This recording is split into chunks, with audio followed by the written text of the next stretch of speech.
Uma vez Flamengo, uma vez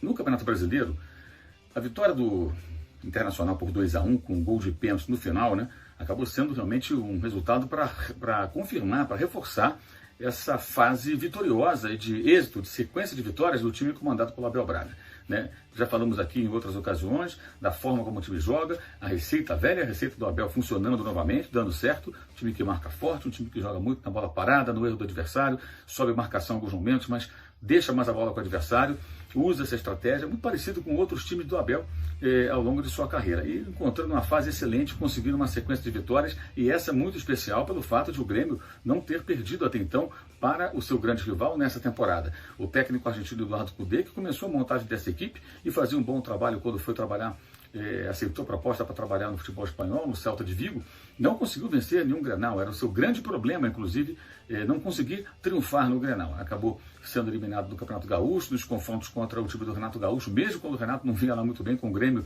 acabava sendo derrotado, e dessa vez, de virada em casa, o Inter venceu pelo placar de 2-1.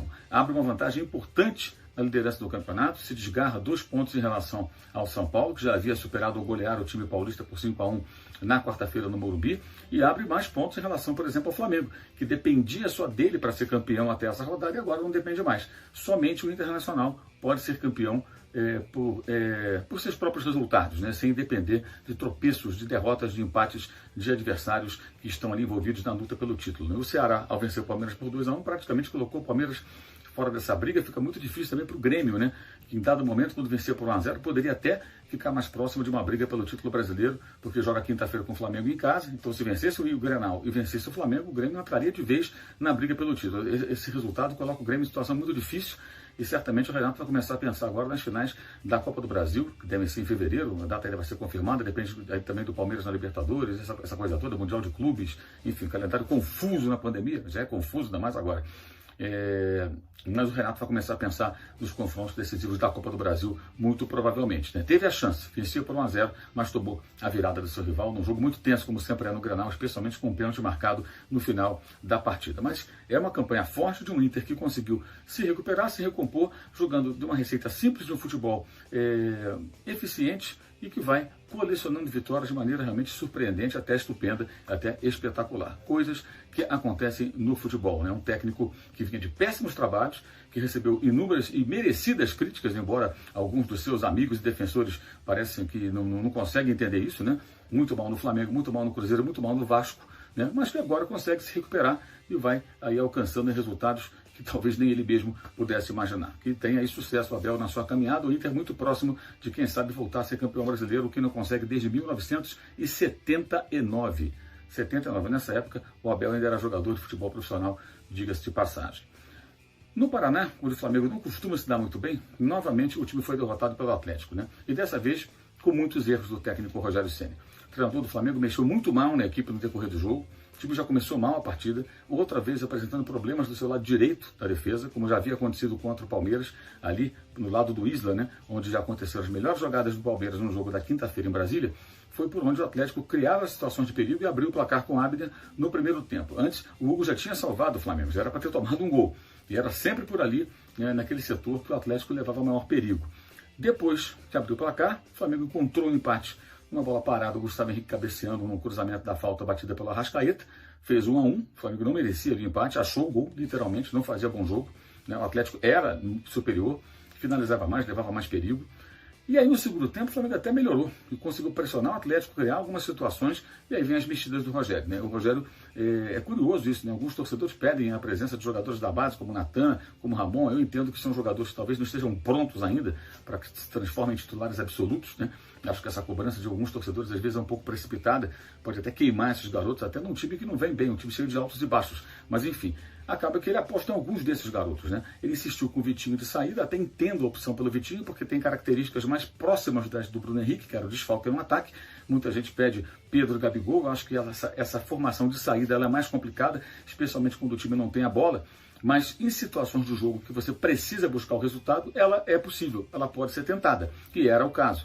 e aí ele tirou o Gabigol, tirou o Arrascaeta, tirou o Everton Ribeiro, e aí foram para o jogo jogadores como o PP, que fez o gol número 2 contra o Palmeiras na quinta-feira, mas exatamente não é um jogador que você vai contar com ele para mudar a cara do jogo, né?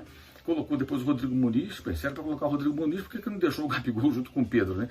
Realmente difícil de entender essa troca, não é a primeira vez que isso acontece e não acho que seja o Rodrigo Muniz que vai tirar o Flamengo de uma situação difícil no jogo. É muito pouco provável que isso aconteça, é melhor então deixar o Gabriel em campo, né? E depois entrou o Michael também no final do jogo, quer dizer, ele foi mexendo na equipe de uma forma um pouco confusa e acho até que muito equivocada. O time piorou, o time acabou não rendendo e tomou um gol, né, numa jogada pelo lado direito, né, do time do Atlético. O Renato Kaiser aproveitou a bola que raspou de cabeça e tocou com o pé para fazer 2-1. O Atlético, quando era melhor no primeiro tempo, tomou um empate. Quando não jogava tão bem no segundo, marcou o gol que deu a vitória ao time paranaense no estádio onde normalmente o Flamengo vai mal. Venceu, é verdade, na temporada 2019, naquele ano que tudo aconteceu de forma diferente, mas normalmente o Flamengo não tem muito sucesso lá. E eu acho que o Rogério dessa vez cometeu erros muito importantes que dificultaram muito a atuação da equipe, né? Saídas do Arrascaeta, saída do Everton Ribeiro, saída do Gabigol e a entrada de jogadores que são jogadores que muito difícil imaginar que PP, Rodrigo Muniz, né, que eles vão mudar o ritmo do jogo, vão mudar o cenário da partida. São jogadores jovens que podem entrar em algumas situações, não era jogo para isso.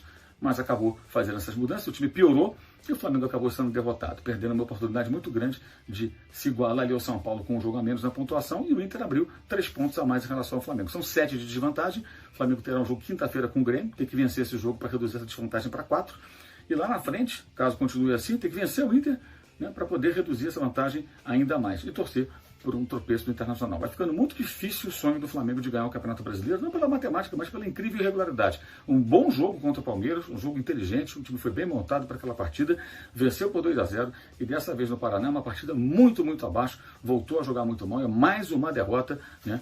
Tinha perdido para o Ceará, tinha perdido para o Fluminense. E aí ganhou do Goiás, ganhou do Palmeiras, volta a perder. Então você pega esse recorte aí de jogos desse ano, né?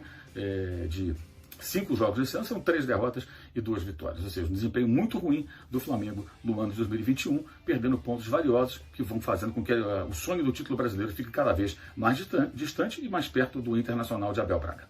Saudações.